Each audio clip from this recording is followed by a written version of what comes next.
Have you ever felt like English just wasn't made for you? Like no matter how many hours you studied, how many videos you watched, how many grammar rules you memorized, speaking still felt impossible? What if I told you the problem isn't you? It's how you've been taught to learn. Let me tell you a story. A few years ago, I met a man named Luis. He was from Mexico in his 40s and had been learning English on and off for over 10 years. He could understand some words, read short texts, and even write a few sentences. But when it came to speaking, he would freeze. Every single time. One day I asked him, "Why do you think it's so hard for you to speak English?" And he said something I'll never forget. "Because I don't live in English. I only study it." That moment changed everything for him and for me. And in this video, I want to share with you the same path that helped Luis go from silence to fluency. You're going to learn how to build confidence and speak without fear. How to train your brain to think in English instead of translating. How to improve your pronunciation naturally. And how to make English not just a subject you study, but a part of your life. Whether you're a beginner who feels stuck or someone who's been learning for years, but still can't speak the way you want, this video is for you. So grab a notebook, get comfortable, and let's begin your journey. Because here at Jackson English Stories, we don't just learn English, we live it, we feel it, we grow with it. Let's get started. Luis used to tell me, "Jackson, I just don't have the talent for languages. Some people are born with it. I'm not one of them." And you know what? I hear this all the time. People think English is a mountain they can never climb. They say my memory's bad, or I'm too old, or I'm not smart enough. But here's the truth. It's not your brain that's the problem. It's your mindset. You see, your brain listens to what you believe. If you keep telling yourself English is too hard, your brain will resist it. It will treat every word, every lesson like a threat. But if you start saying, "English is possible, I can learn this," your brain begins to cooperate. It opens up. It starts helping you instead of holding you back. When Luis finally changed how he thought about English, everything else started to shift. Instead of saying, "I can't," he began asking, "How can I?" He stopped waiting to be perfect before speaking. He gave himself permission to make mistakes, and with that permission came something powerful: progress. So here's a little challenge for you. Right now, say this out loud. Yes, out loud. English is not hard. I can speak English. I am improving every single day. Repeat that every morning. Not just once. Do it until your brain stops fighting and starts believing. Because mindset isn't just about motivation. It's about wiring your brain to succeed. Now, once your mindset is ready, the next step is to bring English into your life in a real and natural way. So how do we do that, even if we don't live in an English-speaking country? Let me show you. I once asked Luis, "How often do you use English outside of your lessons?" He looked at me, a little embarrassed, and said, "Well, only during class, maybe 30 minutes a day." And that's when I realized he wasn't learning a language, he was visiting it. You see, most people treat English like a school subject, something they open, study, and then close like a book. But languages don't live in books. They live in moments, in conversations, thoughts, habits, and daily life. If you want to speak English fluently, you have to stop studying it and start living with it. You see, most people treat English like a school subject, something they open, study, and then close like a book. But languages don't live in books. They live in moments, in conversations, thoughts, habits, and daily life. If you want to speak English fluently, you have to stop studying it and start living with it. Let me show you how. Luis started small. He changed the language on his phone to English. Suddenly, every notification, every setting, every app became a tiny English lesson. No textbooks, just real life. He began thinking in English during simple tasks. I'm brushing my teeth. I need to charge my phone. I'm tired today. He labeled items around the house: mirror, door, fridge, remote. Every time he walked by, he said the word aloud. Slowly, these words became part of his thinking. Not just something he memorized, but something he lived. And the best part, he started talking to himself. Yes, talking to himself. Standing in front of the mirror, asking, "How are you today? What are your plans? Are you ready for the day?" At first, it felt silly, but within 2 weeks, his confidence grew, and more importantly, his brain stopped needing to translate. It started thinking in English automatically. Here's the lesson. You don't need to fly to America or London to live in English. You can create your own English-speaking world right where you are. Turn your favorite activities into English moments. Watch movies with subtitles. Listen to music and sing along. Follow English-speaking YouTubers. Even when you're just cooking or cleaning, talk to yourself in English. It's not about studying harder. It's about surrounding yourself so that English becomes familiar, natural, and part of who you are. And once you've invited English into your life, there's one more powerful shift that will take your fluency to the next level. It's not about rules or perfect grammar. It's about letting go of fear and letting yourself speak. Let's talk about that next. One morning, over a cup of tea, Luis looked at me and said, "You know what still slows me down the most? I know what I want to say, but the words don't come out fast enough." I smiled. "Let me guess, you think in Spanish first, then try to translate?" He nodded. "Exactly." And that's the moment I knew. He didn't have a vocabulary problem. He had a thinking problem. You see, when you think in your native language and try to translate into English, your brain works twice as hard. That's why your speech feels slow, your sentences sound unnatural, and sometimes you just freeze. But when you train your brain to think directly in English, something magical happens. You speak faster, more naturally, and with confidence. Let me show you how Luis made the shift. He started with tiny thoughts. As soon as he woke up, he'd say in his head, "I'm getting up now. It's a sunny day. I need coffee." Simple, everyday thoughts. No pressure, no grammar books, just life in English. Later, he expanded. While walking down the street, he'd describe what he saw: a red car, a woman with a blue umbrella, 2 kids are laughing. His thoughts stopped being Spanish sentences waiting to be translated and became English ideas flowing naturally. After a few weeks, something beautiful happened. He stopped thinking about English and just thought in English. Here's your small but powerful lesson. Don't wait for your English to be perfect before you start thinking in it. Use what you know, even if it's just 3 or 4 words. The goal is not perfect grammar. The goal is familiarity. The more often your brain uses English, the less it sees it as a foreign language. So today, I challenge you, pick 3 moments in your day, morning, afternoon, evening, and for just 1 minute each time, describe what you're doing in English. It will feel strange at first. That's okay. Strange means you're growing, and growth leads to fluency.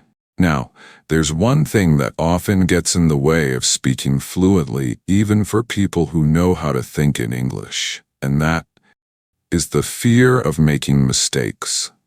Let's talk about how to let go of that fear and finally feel free to speak. One afternoon, Luis and I were practicing a simple conversation. I asked, "So what did you do yesterday?" He paused, then looked worried. I went to, the market." His face turned red. He shook his head. "I hate grammar," he said quietly. "It always makes me feel stupid." I leaned in and said something I wish every English learner could hear. You don't need perfect grammar to have a perfect conversation. Here's the thing, many learners are so afraid of grammar mistakes. They stop themselves from speaking at all. But language is about connection, not perfection. Think about it. When a 3-year-old says, "Mommy, go work," do we correct them harshly? Of course not. We smile because we understand, because they're learning. And that's exactly what you're doing. Let me tell you what helped Luis break free from grammar anxiety. We stopped focusing on rules and started focusing on patterns. He learned a few simple sentence structures that he could use in many situations. Like these. I'm going to the store. I'm going to call my friend. I need to finish this. I need to eat something. I'm trying to learn English. I'm trying to sleep earlier. Have you ever been to New York? Have you ever eaten sushi? These phrases became his toolbox. He didn't worry about every little rule. He just used what worked. Here's the lesson. Don't aim to be a grammar expert. Aim to be a communicator. Your goal isn't to pass a test. Your goal is to connect, to express yourself, to be heard. Grammar is like seasoning. Yes, it adds flavor, but you don't need a full spice rack to make a good meal. Now that we've removed the pressure of grammar, it's time to talk about something just as important, maybe even more powerful. Letting go of the fear of being wrong, because mistakes aren't your enemy. Silence is. Let's explore that next. There was a moment I'll never forget. Luis had just finished ordering coffee at a Coffee in English. It wasn't perfect. He said, "I want 2 coffee instead of 2 coffees. And he stumbled a little with the word receipt. Instead of 2 coffees, and he stumbled a little with the word receipt. But you know what happened? The barista smiled, gave him his order, and said, "Your English is really good." Luis turned to me, eyes wide. "But I made mistakes," and I said, "Yes, and you spoke. That's what matters." You see, too many learners live with a silent fear. What if I say something wrong? What if people laugh? What if I look stupid? But let me ask you this. What's worse? Saying he go to school yesterday and being understood, or staying silent, saying nothing, and letting the opportunity pass? Mistakes don't stop progress. Silence does. Luis learned this the hard way. For years he stayed quiet in meetings, avoided conversations, even pretended not to understand, just to avoid embarrassment. But when he finally started speaking, mistakes and all, he realized something powerful. Most people don't care if your grammar is perfect. They care if you're trying. They care if you're honest. They care if you're present. And guess what? Every mistake you make teaches your brain something. You grow. You improve. You move forward. Here's a little technique Luis used to overcome his fear. He gave himself 3 seconds to speak. No overthinking, no second guessing, just speak, ready or not. So next time someone asks you a question in English, try this. Count silently, 1, 2, 3, then speak. Even if it's not perfect, even if it's messy, say it anyway. Here's your reminder. Fear doesn't disappear by avoiding it. It disappears by walking through it, 1 word, 1 sentence at a time. And once you start speaking without fear, something incredible happens. You don't just learn English. You begin to sound like someone who owns it. Let's talk about how to make your voice clear, confident, and natural by improving the way you speak. That's coming up next. A few weeks into his journey, Luis came to me with a proud smile.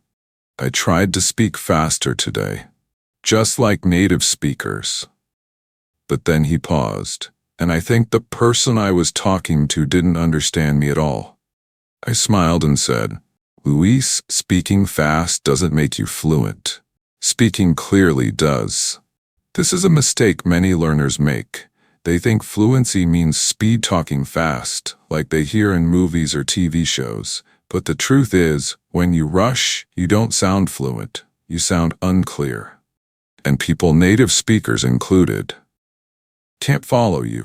Fluency is not about speaking quickly. It's about speaking naturally, clearly, and with confidence. Luis took that advice seriously. He started slowing down. He focused on pronouncing each word, each syllable. And you know what happened? People began to understand him. Conversations became smoother, and he felt more confident. Here's a simple trick I shared with him. Speak like you're reading a bedtime story to a child. Warm, clear, unhurried. But pronunciation isn't just about speed. It's also about sounds, especially the tricky ones like the th in think or the R in red. Luis struggled with those at first, so we practiced together. For t-th, he gently bit his tongue and blew air out. Think, thank, Thursday. For R, he curled his tongue slightly back without touching the roof. Red, around, car. And to make it fun, we did tongue twisters. She sells seashells by the seashore. Red lorry, yellow lorry. He would laugh, mess up, try again and improve, little by little. Here's the lesson. You don't need to sound like a native speaker. You just need to be understood and feel confident in your voice. Record yourself, listen, compare. Not to judge yourself, but to understand yourself. Then repeat, refine, grow. Your voice matters, and the world wants to hear it clearly. And once your voice becomes clearer, it's time to add more power to your words. Because pronunciation is just one part of speaking well. The next step? Building the vocabulary that helps you express exactly what you mean. Let's explore that together. One evening, Luis showed me a notebook. Dozens of pages filled with English words lined up neatly in columns, each one with its translation. "I've been memorizing 10 new words a day," he said proudly. I looked through the pages, impressed by his effort. But then I asked, "That's amazing, so can you use these in a sentence right now?" He hesitated. I remember what they mean, but I don't know how to use them. And that's when I realized Luis wasn't learning vocabulary. He was collecting it. And that's what so many learners do. We create lists, long, impressive lists. But days later, we forget. Why? Because our brains don't remember words in isolation. They remember words in context. Think about your own language. You didn't learn the word coffee from a dictionary. You learned it from mornings, smells, routines. Let's grab a coffee. I need coffee. No coffee, no talking. Words become part of you when they're tied to moments. Feelings. Use. So I gave Luis a new method. Stop memorizing lists and start learning in themes. One week, he focused on travel vocabulary, flight, passport, boarding pass, luggage, hotel. He watched travel vlogs, practiced booking a room online, and role-played asking for directions. Another week. He chose emotions: excited, frustrated, angry, disappointed. He wrote a short diary entry each night using those words. Today I felt frustrated because I didn't understand a video, but I'm proud that I tried. Slowly, the words stopped being words. They became tools ready when he needed them. Here's your small but powerful lesson. Don't just learn words. Use them. Say them aloud. Put them in sentences. Write short stories. Talk to yourself. And if you forget a word, don't panic. Just replace it, describe it, work around it. Your vocabulary doesn't need to be perfect. It just needs to be alive, moving, growing, being used. And the more you use it, the more it sticks. That's how you go from knowing English to living in English. And now that you've got the words, the mindset, and the confidence, there's just one more thing you need to do. You need to practice out loud, even when no one's watching, even when you're alone. Let me show you why your best speaking partner might just be yourself. There was a time when Luis felt stuck again. He was thinking in English. He had learned new vocabulary. His pronunciation had improved. But when it came to actually speaking, his voice still trembled. His sentences came out slowly, uncertain. He told me, "Jackson, I know the words. I can feel the answers in my head. But when I open my mouth, it's like my brain freezes." So I asked him a simple question. "How often do you speak English out loud?" "When no one's around." He looked surprised. "Out loud? Never. I only practice in class." And that's when everything clicked. You see, your brain may understand English, but your mouth needs practice too. Speaking is a muscle, and just like any other muscle, it only gets stronger when you use it. Here's what I told Luis. Talk to yourself. Seriously. Talk out loud every day. At first he laughed. "That's crazy." But he tried it. He began with the mirror. Every morning he looked at himself and said, "Good morning. How do you feel today?" "I'm going to have a great day." "I'm a little nervous about work, but I'll do my best." Then he started narrating his actions. "I'm making coffee. I'm looking for my keys.